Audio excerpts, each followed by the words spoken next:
नमस्कार साथियों, एक बार फिर आप सबका स्वागत फ्रेंड्स आज के वीडियो में। दोस्तों, सबसे पहले आप सबको चैत्र नवरात्रि की बहुत बहुत बधाई और शुभकामनाएं। फ्रेंड्स, इन सब के बीच ना दुनिया फिर एक बार युद्ध के मुहाने पर आके खड़ा हो गया है। बाजार ऑल टाइम हाई में है, सब कुछ अच्छा चल रहा है, लेकिन जियो पॉलिटिकल इशू फिर से स्टार्ट हो गया है। मैं एक दो खबर अभी पढ़ रहा था और हिंदुस्तान टाइम्स में और अन्य हिंदी खबर में भी आपको देखने को मिलेगा। एक दो दिन से चीज़ें चल रहा था। इजराइल के ऊपर ईरान का हमला का तैयारी 2-3 दिन से पहले चल रहा था और शायद इसका इनपुट यूएस के इंटेलिजेंस ने दिया था। ठीक है कि एक दो दिन में नेक्स्ट 48 आवर्स में इजराइल पे ईरान हमला कर सकता है। ये लाइव चल रहा है, ठीक है। और अभी खबर है कि मैं जब वीडियो बना रहा हूँ तो लगभग 12 बज रहा है, ठीक है, संडे को। तो 300 शायद ड्रोन हमला 300 ड्रोन हमला इजराइल पे किया है, लेकिन इजराइल ने ऐसा, या इजराइल के जो आर्मी चीफ हैं उधर से खबर आया है कि इसको जो हमला किया है उसके जो आयरन डोम सिस्टम है उसने इसको फेल कर दिया है। ठीक है, तो बहुत ज़्यादा शायद इम्पैक्ट इजराइल पे नहीं आया हो, लेकिन इससे ना टेंशन बढ़ गया पूरे दुनिया में टेंशन बढ़ गया है। और अब अलग अलग देशों का इसमें रिप्लाई आएगा। हालांकि जिस तरीके से यूएस अभी तक इजराइल को सपोर्ट करते आया है, अभी यूएस के तरफ से थोड़ा सा कम ऐसा, जो उनके जो बाइडेन है प्रेसिडेंट, उनके तरफ से थोड़ा सा मतलब हल्के फुल्के जैसे खबर आया है, ओके, कि हाँ हम लोग इजराइल को सपोर्ट करेंगे। लेकिन जो बाइडेन ने ये भी बोला है वर्ल्ड मीडिया को कि इजराइल इसको फिर काउंटर ना करे, अदरवाइज हम इजराइल को सपोर्ट नहीं करेंगे। ऐसे में यहाँ पर कई सारे खबर पढ़ रहा था, तो मुझे लगता है ना कि अगर ये और चैन बढ़ा, हो सकता है इसमें कोई और देश आ जाए, जॉर्डन आ जाए या तुर्की आ जाए, ठीक है, मतलब ईरान के साथ। और इजराइल की तरफ तो सपोर्ट करने के लिए वैसे सारी दुनिया ही है, ओवरऑल जो बड़े इकोनॉमिक वाले देश हैं, ओके। तो थोड़ा सा इसका इम्पेक्ट तो कल या एक दो दिन मार्केट में हमें देखने को मिलेगा, ठीक है। और आप लोगों को याद होगा कि जब पिछले बार बाजार ऑल टाइम हाई में था 2021 में, ठीक है, कोविड के बाद जब बाजार उभरा था 21 में, जब बाजार ऑल टाइम हाई में था अक्टूबर नवंबर के आसपास, फिर रूस यूक्रेन का युद्ध शुरू हो गया। इसके बाद बाजार ना लगभग एक साल पूरा नीचे था, फिर बाजार धीरे धीरे करके रिकवर किया, ओके। तो कुछ इस तरीके की चीज़ें भी हो सकती हैं अगर ये दुनिया को ज़्यादा प्रभावित किया, इनका जो टेंशन है, ओके। क्योंकि ईरान भी तेल उत्पादक देश है, अगर युद्ध में उलझा तो मुझे लगता है कि थोड़ा सा फिर से तेल का भाव बढ़ेगा, फिर जियो पॉलिटिकल टेंशन बढ़ेगा, फिर व्यापार में जो आयात निर्यात है वो प्रभावित होगा। तो इससे फिर से महंगाई एक बार ऊपर की तरफ जाने की संभावना बढ़ जाएगा। और इससे क्या टेंशन होगा कि आने वाले दिनों में रेट कट की जो संभावनाएं हैं ये भी शायद आगे बढ़ जाए। रेट कट अभी ना हो या इस साल ना हो, अगर ये टेंशन आगे बढ़ता है तो, ठीक है। और जनरली जब बाजार ऑल टाइम हाई रहता है ना, तभी इस तरीके की चीज़ें आती है। एक और बहुत इंटरेस्टिंग पॉइंट आप लोगों को शेयर करूंगा। मैं एक खबर पढ़ा, और खबर क्या, एक प्रशांत धवन करके एक यूट्यूबर हैं, उन्होंने एक वीडियो बनाया था। उस पे उन्होंने एक लाइन बोला था, शायद आप लोग जानते होंगे, ठीक है। वो आईएएस प्रिपरेशन के लिए आजकल वीडियो बनाते हैं और खबर पे भी बहुत वीडियो बनाते हैं, वर्ल्ड मीडिया को काफ़ी कवर करते हैं। तो उन्होंने एक वीडियो में अभी रिसेंटली एक दो दिन में ही बताया है कि पिछले बार जब इजराइल पे ईरान सॉरी हमास ने हमला किया था, तो हमास के जो लोग बैठे, देखिए कितना ट्रूथ है मुझे नहीं पता है ना, इसको आप लोगों को चेक करना है, या नहीं भी चेक करेंगे तो कम से कम ये मतलब खबर है, इसको जानना भी जरूरी है। हमास के जो लोग हैं जो बाहर बैठे हैं, ठीक है, बाहर बैठे हैं, उन लोगों ने इजराइल पे हमला करने से पहले, हमास के कुछ लोग हैं जो कुछ महीना पहले इजराइल पे हमला की, इसके बाद इजराइल का युद्ध शुरू हुआ, इजराइल की तरफ से काउंटर अटैक शुरू हुआ, ठीक है। तो इनके जो कुछ लोग हैं, हमास के लोग हैं, बाहर में बैठ के शायद शॉर्ट सेलिंग का पोजीशन बनाए हुए थे कि हम अटैक, मतलब अटैक होगा, अटैक के बाद बाजार में अफरा तफरी मचेगा तो इन लोग शॉर्ट में पैसा कमाएंगे। जैसे हिडनबर्ग का आया, ओके, हिडनबर्ग ने रिपोर्ट छापा, कितना सही कितना गलत है अभी तक तो कुछ पता नहीं चला। अडानी के ऊपर बाजार क्रैश हो गया था, अडानी क्रैश हो गया था और फिर मतलब अडानी के स्टॉक ऊपर की तरफ मूवमेंट कर लिए हैं, कुछ स्टॉक हैं जो अभी भी नीचे हैं। ओके, तो इस तरीके की चीजें भी हैं दुनिया में। ओके, तो इसका भी मतलब आजकल सोच रहे ना, मतलब दुनिया किधर जाए लोगों को कोई फर्क नहीं पड़ता, पैसा कमाना है, तो ऐसे लोग भी हैं। ओके, तो थोड़ा सी इस बात को भी ध्यान रखना है। तो अगर कुछ इस तरीके की चीजें आती हैं, ठीक है, दुनिया ज्यादा इन्वॉल्व अगर इस युद्ध में नहीं होता है, ठीक है, या इजराइल इस पर कोई ज्यादा काउंटर अटैक नहीं करता है, क्योंकि ईरान ने भी किया है, तो ईरान ने इसलिए किया है क्योंकि ईरान के एम्बेसी के आसपास इजराइल ने ड्रोन हमला या मिसाइल हमला किया था, जिसमें ईरान के कुछ आर्मी के बड़े रैंक के अधिकारी, 2 लोगों का डेथ हुआ था और कुछ गार्ड्स के डेथ हुए थे। इस वजह से उसने काउंटर अटैक किया इजराइल के ऊपर। ओके, तो क्रिया का प्रतिक्रिया ही हुआ है अभी ईरान की तरफ से। अगर फिर से ईरान माफ करो ईरान के ऊपर इजराइल प्रतिक्रिया करता है तो फिर थोड़ा सा टेंशन बढ़ेगा, ठीक है, क्योंकि इजराइल तो ऐसे भी मतलब अपने दुश्मनों को दुनिया में ढूंढ ढूंढ के मारता है, तो अगर इस तरीके बड़े हमला हुआ है, ओके, अगर प्रभावित हुए होंगे इजरायली नागरिक, तो मुझे लगता है कि इजराइल शायद अटैक करे, नहीं करेगा तो थोड़ा बहुत बाजार गिरेगा फिर वापस चले जाएगा। तो इस तरीके की न्यूज अभी बाजार में है फ्रेंड्स, इसका असर मार्केट में डेफिनेटली हमें देखने को मिलेगा, राइट। तो चलिए अब आगे बढ़ते हैं और चार्ट में बात करते हैं। ये तो जियोपॉलिटिकल चीजें हैं, आते रहेंगी जाते रहेंगी। हाँ, एक पॉइंट भी बहुत जरूरी है, जानना भी बहुत जरूरी है कि बाजार ऑल टाइम हाई में है, ठीक है, तो बाजार ऑल टाइम हाई में है, इलेक्शन भी नजदीक है। ओके, विक्स भी बहुत नीचे है, तो अगर बाजार नीचे आएगा तो एक हेल्दी करेक्शन आ जाएगा। हम सब चाहते हैं ना कि बाजार में करेक्शन आए, ठीक है, तो अगर ये बाजार करेक्शन देता है तो कोई अनएक्सपेक्टेड नहीं होगा, एक्सपेक्टेड करेक्शन होगा। और कई दिनों से मैं बोल रहा हूँ, कई महीनों से भी बोल रहा हूँ कि प्रॉफिट बुकिंग किए रहना चाहिए, ताकि जब बाजार नीचे आए तो थोड़ा बहुत हम लोग इसमें ऐड कर पाए। तो जो मेरा लेवल है निफ्टी में, अभी भी निफ्टी में लेवल है कि ये 20,300 के आसपास आना चाहिए। अगर 20,300 के आसपास आता है तो कितना परसेंट, अगर अभी मार्केट चल रहा है 22,500, 20,300 के आसपास आता है तो कितना परसेंट, लगभग 10%। तो 10% करेक्शन कोई बहुत बड़ा करेक्शन नहीं होगा, तो इसके लिए प्रिपेयर रहना। अगर आपने प्रॉफिट बुकिंग नहीं किया तो आपको और पैसा लाना पड़ेगा, ठीक है, कि आप पैसा मार्केट में पैसा लगा पाओ, ठीक है।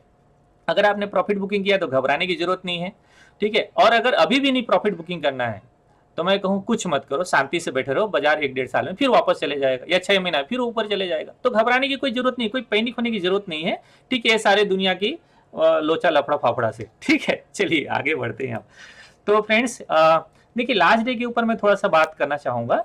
लास्ट डे ना, मैं जितने लोग लाइव में मेरे साथ ट्रेड कर रहे थे, मैं उन लोगों के एक पॉइंट आपको शेयर कर रहा था, उन लोग सबको शेयर कर रहा था, और वीडियो मैंने आप लोगों से बात किया था कि देखिए, अगर गैप डाउन खुलेगा तो एक बार मेरा लोअर लेवल से बाई का प्लान रहेगा। हम लोग बाई भी किए थे, ठीक ठाक प्रॉफिट मिल रहा था, ऊपर से हमने कॉल भी सेल किया था। लेकिन ये जो नीचे आया, मैं सेंसेक्स में ट्रेड बनाया था, चार्ट सेम है, ओके, लेकिन जो नीचे आया ना, ये बड़े बड़े कैंडल के साथ बड़े बड़े डीप मारा है, और पुट ऑप्शन कितना स्पाइक मारा होगा आप उम्मीद कर सकते हैं, ठीक है। और मैं थोड़ा सेंसेक्स चार्ट यहाँ शेयर करूँ। देखिए, लर्निंग चीजें हैं, ध्यान दीजिएगा। यहाँ पर मैंने ना पुट शॉर्ट किया था 74,700 का पुट, ठीक है, लाइव में ट्रेड कर रहे थे लड़के, सब लोगों को पता होगा। वापस गया, बहुत अच्छा पैसा मिला था, लेकिन ये जो डीप मारा था ना, एक ही बार नुकसान में आ गया था, और इंट्राडे में तो मैं लगभग 2-2.5 लाख रुपए आसपास नुकसान में आ गया था। हालांकि लास्ट तक मेरा कवर हो गया था, ओके। तो इसमें जब वापस जा रहा था, मैं देख रहा था कैंडल ना नीचे नहीं जा रहा है, क्योंकि जो नीचे आता है स्पाइक आता है। मैं आज के लिए स्पाइक में कई दिनों से लोगों को बोलता हूँ कि स्पाइक में ना ट्रेड करो। अगर नीचे की तरफ आया है मार्केट, पुट स्पाइक आए तो पुट शॉर्ट करो, बहुत अच्छा पैसा मिलेगा। इसमें मैंने आप लोगों को ट्रेड बताया था टेलीग्राम चैनल में, आप लोगों ने देखा होगा, ठीक है। फिर ऊपर गया, बहुत अच्छा पैसा मिला, लेकिन ऊपर से जब मैं कॉल सेल किया और एक बार फिर स्पाइक आया, इस स्पाइक में तो लोगों का जान निकल गया होगा। यहाँ पर जो 100 रुपये का प्रीमियम था ना, 1,000 रुपये का भाव गया है, 1,000 रुपये का। हालांकि वो सिर्फ कुछ सेकंड के लिए गया, 1,000 रुपये का भाव गया है। तो अगर कोई स्टॉप लॉस लगा के ट्रेड करेगा ना, तो मुझे लगता है इतना आसान नहीं है ट्रेड करना, ठीक है। तो इस तरीके की चीजें भी हो रही हैं, ओके। जो मैं इंट्राडे में देख रहा था मार्केट को, क्योंकि अभी मैं बहुत दिनों से देख रहा था, ओके, क्योंकि रोज इंट्राडे में ट्रेड करता हूं मैं, आखिरी तक बाजार गिरा नहीं था। पिछले 4-5 महीनों से मुझे याद नहीं है कि मार्केट आखिरी मिनट तक गिरा हो। ऐसा तब होता है जब बाजार में कोई बायर न हो, अदरवाइज बाजार नीचे आता तो ऊपर चले जाता था। गैप डाउन भी है तो ऊपर चले जा रहा था, ठीक है। आज एक गैप डाउन खुला, ऊपर गया, शॉर्ट हुआ, फिर ऊपर गया, शॉर्ट हुआ। तो एक तरीके से देखें ना, तो बाजार में ना बायर नहीं है, ऐसा लगता है कि ट्रेंड खत्म हो रहा है। मैं 2-3 दिन पहले से भी आप लोगों को बैंक निफ्टी के चार्ट में शेयर कर रहा था एक पॉइंट कि अभी तक बाजार क्या हो रहा था ना, कि बाजार ऊपर जा रहा था, कभी प्रीवियस डे के नीचे क्लोजिंग नहीं दे रहा था। जिस दिन प्रीवियस डे के नीचे क्लोजिंग देगा, समझना कि ट्रेंड यहीं पर खत्म हो रहा है। तो बाजार एटलीस्ट इधर आना चाहिए। मे भी कल एक गैप डाउन खुल जाए 48,000 के आसपास, या गैप डाउन खुल के कल कंटिन्यू और नीचे की तरफ चले जाए, क्योंकि ट्रेंड खत्म हो रहा है। क्योंकि यहाँ पर जो भी बायर होगा अपना पोजीशन कट कर लेगा, होल्ड नहीं करे, क्योंकि ट्रेंड बंद हो, सॉरी ट्रेंड क्लोज हो रहा है। ये ट्रेंड अब शायद यहाँ पर खत्म हो रहा है, अब नीचे की तरफ फिर से ट्रेंड स्टार्ट हो सकता है। मैं बताया था कि अगर यहाँ पर बायर होगा वो भी यहाँ पर डरेगा, अगर कोई पुट सेलर होगा वो भी यहाँ पर डरेगा। ठीक है, अगर प्रीवियस डे के नीचे क्लोजिंग देता है तो मुझे नहीं लगता कि इसमें किसी ने ना कोई मतलब बाई पोजीशन होल्ड किया होगा, होल्ड करना चाहिए। तो अगर आपके पास पोजीशन है, कल सपोज करो कि गेव डाउन खुलता है, आपके पास कोई भी पोजीशन है, शॉर्ट का पोजीशन है, कॉल शॉर्ट का पोजीशन है, तब तो बहुत बढ़िया है। लेकिन अगर पुट शॉर्ट का पोजीशन है, बाई का पोजीशन है, कल पहले 10-15 मिनट के बाद अगर बाजार कंटिन्यू नीचे की तरफ रहता है तो मैं कहूंगा जो भी लॉस रहे कट कर लो, क्योंकि फिर बाजार ना नीचे की तरफ ट्रेंडिंग हो सकता है। तो कल गैप डाउन खुलने के बाद फिर से रिवर्स होगा, इसकी संभावना मैं कम देख रहा हूं। लेकिन अगर ऐसा होता है तो प्लान करेंगे, बट उसके लिए 10-15 मिनट अपने को वेट करना पड़ेगा। एटलीस्ट एक कैंडल हमें बनने का वेट करना पड़ेगा, 5 मिनट या 15 मिनट के कैंडल में देखना पड़ेगा कैंडल कैसे क्लोजिंग दे रहा है। अगर कैंडल रेड में क्लोजिंग दे रहा है तो इसी 50% के स्टॉप लॉस डाल के इस कैंडल का नीचे ब्रेक करने पर शॉर्ट का पोजीशन हो जाएगा। अगर पहले ग्रीन कैंडल बनता है तो इसी कैंडल का 50% स्टॉप लॉस डाल के इसमें हमें बाई का ट्रेड प्लान करना पड़ेगा, जैसे मैंने लास्ट दिन प्लान किया था। ठीक है, तो इस तरीके से चीजें हो सकती हैं कल के दिन पे। तो थोड़ा सा फोकस रखना है। मैं थोड़ा वीकली चार्ट शेयर करूंगा। शूटिंग स्टार कैंडल बना है, सारे चार्ट को मैं डिलीट करता हूं, मुझे लगता है अभी रिलेवेंट नहीं है। ठीक है, शूटिंग स्टार कैंडल बना हुआ है, डोजी जैसा कैंडल बना हुआ है। ठीक है, एक ग्रेव स्टोन डोजी जैसा कैंडल बना हुआ है, तो ये थोड़ा बेरिश कैंडल है। ठीक है, बैंक निफ्टी में इसी तरीके से निफ्टी का चार्ट देखिए तो निफ्टी भी शूटिंग स्टार कैंडल के साथ क्लोजिंग दिया है, और पहली बार ऐसा दिख रहा है, इतना अच्छा कैंडल दिख रहा है, मतलब शॉर्ट के लिए, बाजार को नीचे आने के लिए। अगर कंटिन्यू नीचे रहता तो डेफिनेटली नीचे की तरफ आना चाहिए मार्केट। ठीक है, एक रिट्रेसमेंट देना चाहिए। ओके, तो तैयार रहिए कि बाजार अगर नीचे आता है तो हमें शॉर्ट की तरफ ही प्लान करना चाहिए कल के दिन पे फ्रेंड्स। ठीक है, इन सब बातों को ध्यान रखना है। चलिए, तो वीकली चार्ट में थोड़ा सा कमजोर दिख रहा है बाजार, नेगेटिव कैंडल बनाया हुआ है और काफी दिनों के बाद नेगेटिव कैंडल बना हुआ है। ठीक है, मैं नीचे की तरफ का एक चार्ट ओपन कर देता हूं निफ्टी के लिए। ये बहुत इंतजार कर रहा हूं, जब यहाँ पर आ जाएगा ना तो मैं इधर से ही बुलिश ट्रेड बनाऊंगा। हालांकि इससे पहले भी बुलिश ट्रेड बनाने का चांस बहुत मिलेगा, क्योंकि बाजार इससे पहले भी रूस यूक्रेन के समय भी जब बाजार नीचे आया तो कुछ इस तरीके से नीचे आया। ठीक है, पहले ओवरसोल्ड, फिर ऊपर जाता है प्राइस, फिर से ओवरबॉट के आसपास अगेन आता है, ओवरसोल्ड बनता है, फिर ऊपर जाता है, फिर प्राइस नीचे आता है, ओवरसोल्ड बनता है, डाइवर्जन बनता है, फिर बाजार लोअर लेवल से रिकवर करता है। ठीक है, तो अभी अगर बाजार नीचे आएगा तो आरएसआई में 30 के आसपास से इसमें रिवर्सल का प्लान करेंगे। अभी से ध्यान रखो, बैंक निफ्टी जो भी पहले आए, जिसमें भी जिस इंडेक्स में भी पहले आएगा 30 के आसपास आरएसआई, वहां से रिकवरी का हमें ट्रेड देखने को मिल सकता है। एक पॉइंट और भी मैं शेयर करना चाहूंगा आप लोगों को, वीडियो थोड़ा बड़ा बन रहा है लेकिन बहुत इंपॉर्टेंट है। लास्ट डे लाइव में जितने लोग ट्रेड कर रहे थे उन लोगों को मैं गोल्ड के बारे में बता रहा था, सिल्वर के बारे में बता रहा था, क्योंकि सिल्वर का ट्रेड मैं दिया था 69,000 में।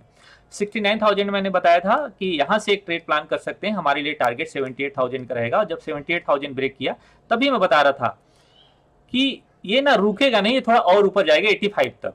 ठीक है, तो 85 तक का टारगेट था, डेफिनेटली 85 का टारगेट डन करके अभी 86,000 का भी टारगेट डन करके नीचे आया। लास्ट भी मैंने बताया था लोगों को यार इसका ना आरएसआई 90 चल रहा था जिस समय टॉप में था। मैं लोगों को बोला था 90 का आरएसआई कभी देखे हो कमोडिटी में अभी 1-1.5 साल के दौरान? नहीं, तो इतना ऊपर नहीं टिकेगा, डेफिनेटली नीचे आएगा। इसी तरीके से गोल्ड भी है। ठीक है, गोल्ड भी 90 के आसपास चल रहा था, तो अभी नीचे आना चाहिए ना, नीचे आएगा कहीं पर। मान लो कि ये 66,000 के आसपास आ जाता है, यहाँ से गोल्ड बाई करो, और गोल्ड बाई का नहीं ईटीएफ बाई कर लो। अगर आपको कमोडिटी में ट्रेड नहीं बनाना है, फ्यूचर ऑप्शन में ट्रेड नहीं बनाना है, आप इक्विटी में सॉरी ईटीएफ में ट्रेड प्लान कर लो। ठीक है, तो नीचे की तरफ मिलेगा, मुझे लगता है 66,000 के आसपास आना चाहिए, फिर लोअर लेवल से अगेन वापस हाई की तरफ जाएगा। कुछ आजकल अगर मार्केट में जाओगे तो आप लोगों को पता चलेगा। ठीक है, मुझे कुछ खबर ऐसे पता चल रहा था, लाइव में ट्रेड करता हूँ तो लड़के मुझे बताते हैं, एक आउटसाइड इन्फॉर्मेशन भी मिल जाता है। ठीक है, वो बहुत जेन्युइन नहीं रहता है लेकिन कुछ चीजें तो पता चलता है। गोल्ड का जो ज्वेलर्स है ना आजकल, उन्होंने टारगेट लगा के रखा है 1 लाख का गोल्ड का, और सिल्वर का 1,20,000। ठीक है, मतलब नीचे से ना अभी इसमें और भी पोटेंशियल है ऊपर की तरफ जाने के लिए। ठीक है, और जिस तरीके से बड़े टाइम फ्रेम में ब्रेकआउट किया है गोल्ड सिल्वर, ठीक है, इतना जल्दी नहीं रुकेंगे ब्रेकआउट किए हैं तो। ठीक है, बहुत अच्छा ब्रेकआउट है ये तो, मल्टी ईयर का ब्रेकआउट दिया हुआ है। ठीक है, 2020 का ब्रेकआउट है, जैसे यहाँ से ब्रेकआउट आए कितना बढ़िया मूवमेंट किया। अगर आप देखेंगे सिल्वर यहाँ से जब ब्रेकआउट दिया था, ठीक है, 51,000 से तो 78,000 गया था, कितना परसेंट गया था आप ये देखिए, लगभग 52%। अगर मैं यहाँ से 52% मान लूँ तो कितना का मूवमेंट आ रहा है, 1,05,000 का, फ्लो में 1,20,000 तक चले जाएगा। तो वो जो लोग बोलते हैं ना ऐसे तुक्का नहीं मार रहे होंगे, मुझे लगता है ठीक ही बोल रहे हैं, चार्ट वाइज तो मुझे ठीक ही लग रहा है। ठीक है, चलिए वीडियो काफ़ी बड़ा बन गया फ्रेंड्स, अब टेक्निकल चार्ट के ऊपर चलते हैं। देखिए थोड़ा सा मैं डाउ के बारे में शेयर कर दूं, डाउ का भी चार्ट नेगेटिव हुआ है। ठीक है, और मुझे लगता है कि इनमें भी अब एक प्रॉफिट बुकिंग आएगा डाउ में भी। ठीक है, डाउ, नैस्डैक या हम बात करें अपना गिफ्ट निफ्टी वगैरह, सभी जगह से थोड़ा सा नेगेटिव सीन हमें नज़र आ रहा है। ठीक है, चलिए तो कल कैसे ट्रेड करेंगे इसके ऊपर जैसे मैंने स्टार्टिंग में बताया उसको तो थोड़ा फॉलो करना ही है। अब मैं एज्यूम कर रहा हूँ कि कल मार्केट कहाँ पर ओपन होगा। ठीक है, कहाँ पर ओपन होगा, देखिए सपोर्ट, जब बाजार गिरे ना तो जल्दी सपोर्ट नहीं ढूंढना। अगर बाजार का गिरावट स्टार्ट हो रहा है तो जल्दी सपोर्ट नहीं ढूंढना, अदरवाइज हर लेवल में ना लोग यहाँ से सपोर्ट मिल जाएगा, यहाँ से सपोर्ट मिल जाएगा, ऐसा करते हैं। अगर बाजार गिरा, सारे सपोर्ट रेजिस्टेंस टूटने के लिए बने होते हैं। ठीक है, तो टूटेंगे, इसलिए अगर बाजार गिर रहा है तो उसे गिरने देना, राइट। तो पहले 10-15 मिनट वेट करना। अभी मैं बात करता हूं कि अगर मार्केट फ्लैट खुलता है तो क्या होगा। ठीक है, या थोड़ा नीचे गैप डाउन खुलता है तो क्या होगा। मैं थोड़ा सा चार्ट यहाँ पर ड्रॉ करता हूं। ठीक है, ऐसा देखो, सबसे बढ़िया हो जाए कि बाजार थोड़ा ऊपर खुल जाए। ठीक, सबसे बढ़िया हो जाए कि बाजार थोड़ा ऊपर खुले। ये जो मैं लाइन ड्रॉ कर रहा हूं, मे भी बाजार 48,000 के आसपास ओपन हो। ठीक है, 48,000 के आसपास ओपन हो, 400-500 पॉइंट ओपन हो। ठीक है, नीचे तो यहाँ पर एक सीन बन सकता है। ठीक है, एक तो थोड़ा सा सपोर्ट जैसा दिखेगा, तो मे भी यहाँ पर सपोर्ट आके वापस जाए बाजार, इसमें बाई का प्लान नहीं करेंगे।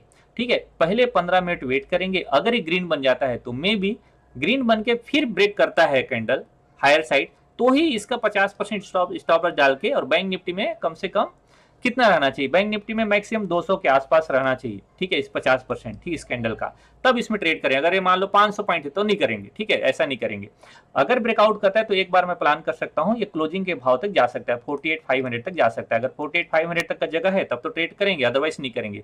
अदरवाइज इस भाव के आसपास जाके, इस लो के आसपास जाके बाजार फिर से नीचे की तरफ मूवमेंट कर सकता है, इसके लिए प्रिपेयर रहना।